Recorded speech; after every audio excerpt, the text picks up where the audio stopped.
Hello les amis, c'est Mickaël et on se retrouve pour une nouvelle vidéo, cette fois-ci une recette ultra simple de saison, toujours protéinée, mais je ne vous en dis pas plus et je vous laisse découvrir ça en images. Je vais vous montrer ce que j'utilise, ce que j'ai recommencé à utiliser en fait pour mes collations, notamment celles de milieu d'après-midi. Si je vous montre ça, vous allez de suite savoir de quoi je parle, donc c'est le chocolat chaud.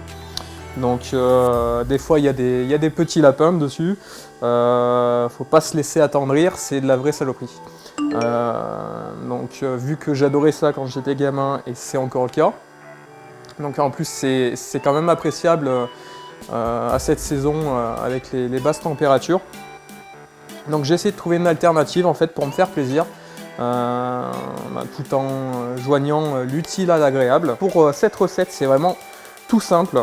Donc vous aurez besoin d'œufs, de cacao, Van Houten, de whey, donc goût chocolat bien sûr, donc peu importe la marque. Vous aurez besoin de stevia, d'eau ou de lait d'amande, c'est en fonction de vos besoins. Donc l'eau, vous obtiendrez un pouls moins calorique, mais moins gourmand. Donc voilà, ce sera à vous de voir. Moi étant en prise de masse, ce sera plus du lait d'amande, un peu de sel.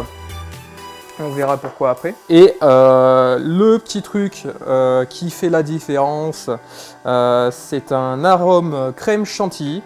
Donc en l'occurrence, c'est pas pour faire de la pub, mais j'en ai trouvé que chez eux, c'est La Fée Régime. Donc voilà, c'est à peu près 5 ou 6 € le flacon, en sachant que ça dure, là j'en ai à peu près pour 6 mois. Pour débuter, on va prendre un bol, bien sûr une balance, donc ça je pense que tout le monde en aura une. Si vous suivez une diète, ça c'est on va dire l'accessoire indispensable. On va tarer, on va mettre 20 g de whey. Donc là c'est pareil au niveau des quantités, inspirez-vous de ma recette, mais faites en fonction de vos besoins personnels. Il faut savoir que j'étale mon total calorique sur 8 repas sur une journée. Donc ça conviendra peut-être pas à tout le monde. Alors, hop, on tare. Ensuite, on va mettre le cacao, donc 3 grammes. Ensuite, du stevia. N'hésitez pas à être assez généreux. C'est toujours dans le but que ce soit assez fidèle en fait au Nesquik ou qui ont un goût vraiment très sucré. Alors ensuite, qu'est-ce qu'on va faire? Moi j'utilise un mixeur, mais vous pouvez très bien le faire avec un shaker. On va prendre 200 ml de lait d'amande, où vous mettez de l'eau tout simplement. Vous allez mettre ensuite votre mix à l'intérieur. Une fois que c'est fait, vous refermez et vous passez le tout au mixeur. Donc une fois que c'est fait, si jamais vous n'obtenez pas la quantité désirée, vous pouvez rajouter un tout petit peu d'eau ou du lait encore. Moi je vais rajouter de l'eau parce que j'ai un quota très précis à respecter.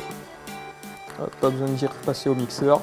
Vous vous demandez certainement pourquoi des œufs. C'est vraiment un petit truc que je rajoute en plus pour le côté gourmand. C'est qu'on va reprendre notre petite balance.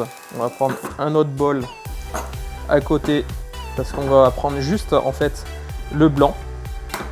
En l'occurrence, il nous faut 15 grammes. Je suis pas hyper doué pour faire ça.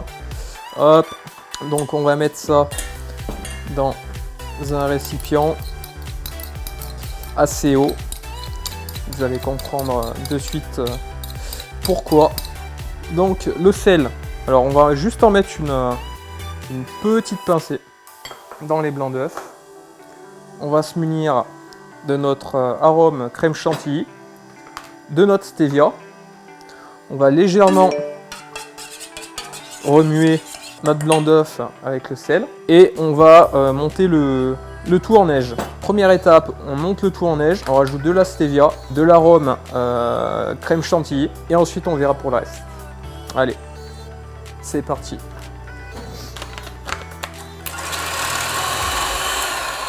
Donc je viens de monter les blancs en neige. Voilà ce que ça peut donner. Maintenant, on va tout simplement passer notre mix de chocolat au micro-ondes.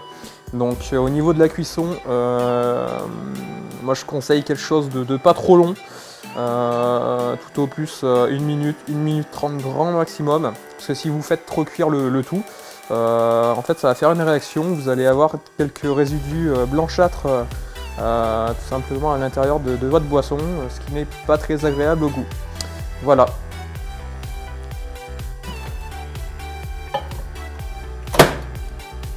Donc je viens de sortir le chocolat chaud du micro-ondes, donc il est à parfaite température.